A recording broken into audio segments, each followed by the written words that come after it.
Hey everyone, Ninko here from the Hyperactive Bookworm.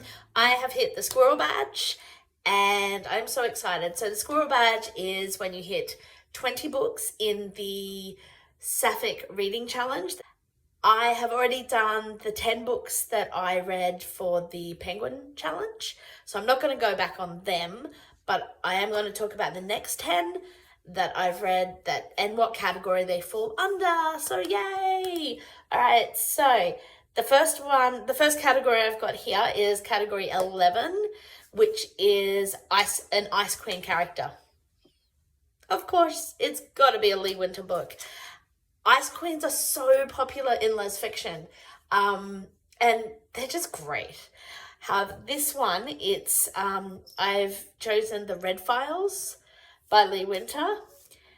It's fantastic. It's about two journalists that follow a story and get a scoop, and the dynamics between them is fantastic. You've got the older veteran journalist who's sort of been she's had a big scandal in relation to her, and so she's in the doghouse, so to speak. And this young perky country girl, and they work at the same paper, and they end up following a story together, and it's very interesting seeing the layers of the characters that filter through. I also absolutely loved the Star Trek references. It made me, as soon as I finished the book, I ended up going and watching some Star Trek Voyager episodes because it made me all nostalgic to watch some more. So it's that extra fun dynamics within it as well. And Lee Winter is just so great at creating characters and storylines that you have to follow. Like you can't forget about them. Category 18 is coming out later in life. I finally started Harper Bliss's Pink Bean series, and the first one is No Strings Attached, and it is an older character who's just divorced, has 2 kids, and discovers a shift in her sexuality. She questions, was it always this way? Was it not? Has it just become fluid? And she starts working in the Pink Bean Cafe, which is the whole series. I'm so looking forward to reading the rest of the series because I really love the setting of this book. The character, I was a bit like, wow, she really is like 15. But once I finished reading it, I was like, well, I guess you would be if you're just discovering a whole other side of yourself that you've always either suppressed or you've never really embraced. And so, yeah, it was interesting. I do want to read more of the series. Like I said, I absolutely adore the setting, and I'm really curious to see which characters follow the following books. Category 22. Character of a different ethnicity, culture, or race than you. This is The Power of Mercy by Fiona Zedde, and this book is so fantastic. It's raw and gritty. Again, I think I mentioned this one in my April wrap-up. Actually, I think most of these are in my April wrap-up, but it's just such a fantastic book. I chatted to Fiona Zedde about it as well, and we discussed writing and stuff, but it's just so raw and gritty, and it's speculative fiction. She's a metahuman, but the dynamics with her character and the character's family are just so raw and real, and it's just such a powerful book. It's a novella, and I could not put it down. So definitely recommend that. Category 26. Character was adopted or grew up in foster care. The book I chose for this is actually a cozy mystery, which I have not been able to find a lot of lesfic cozy mysteries, and I quite like cozy mysteries for a nice change. So the one I chose here is Magic, Murder, and Mistletoe, and it's book number 1 in the Cupcake and Sorcery series. It's written by Ellen Jane. I'm not sure how many are in the series. It was a really cute little book and it was great. I felt like there were a few strings left that I was like, I wanted a bit more on it. I'm not sure if they were the sort of strings that were leading you to want to read the next book. For me, they were a bit too long left, but hopefully they get addressed in the second book and it will all be great. Category 28, Character Rocks a Power Suit. This book I chose was A Heart This Big by Cheyenne Blue. It is about two characters. One runs a farm and the other is a lawyer. And does she rock a power suit. It's fantastic. It's set in Australia. I love Cheyenne Blue and her Australian dedication in her books. She just loves Australia and this country, and it's so nice to read. The characters are fantastic.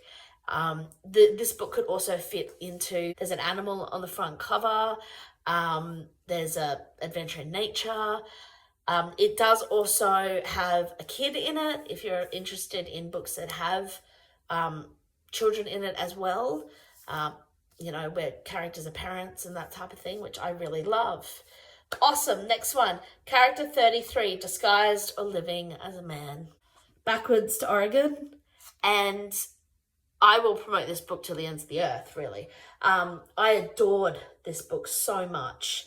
And it's historical fiction. I don't often read historical fiction, but this was so fantastic. It was one of the books that when I wasn't reading it, I was thinking about it. I just wanted to get back to it. I wanted to see what was happening with Luke and Nora.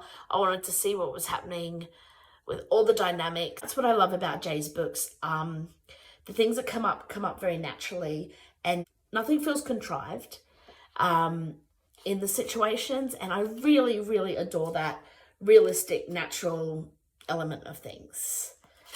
All right, Category 36, Road Trip.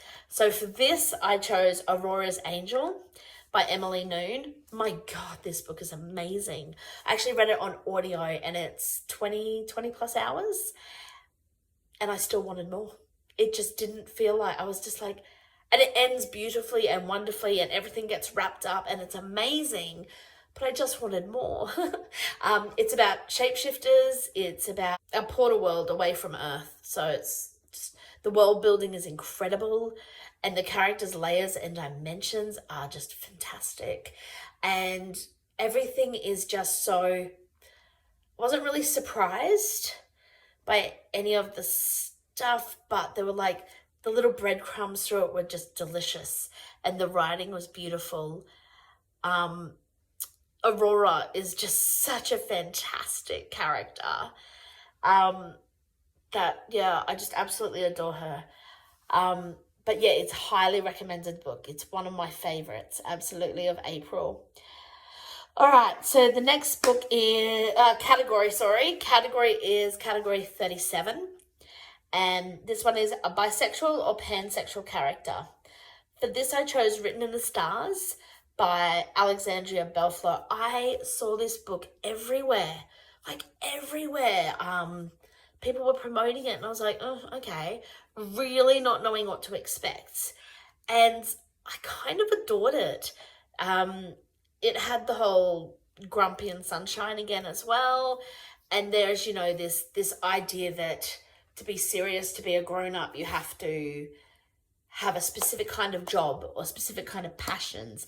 And this whole theme that you have to grow up and forget about things that, this kind of scientific idea of the world and, that's the only real way to grow up. And I struggle with this because I don't want to grow up if that's what growing up is. And the main character, I when I was reading it, I was worried. I was like, yeah, but she'll end up finding that, she wants them proper. And it's not. It's just the characters stay true to themselves.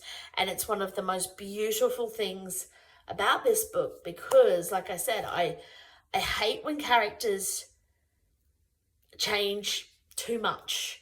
Like, develop the character, absolutely, but the core of themselves need to stay the same.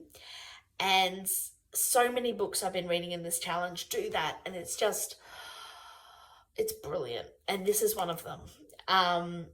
So yeah, it's a fabulous book, and I really like the themes in relation to all of that. All right, category, where are we up to? 44.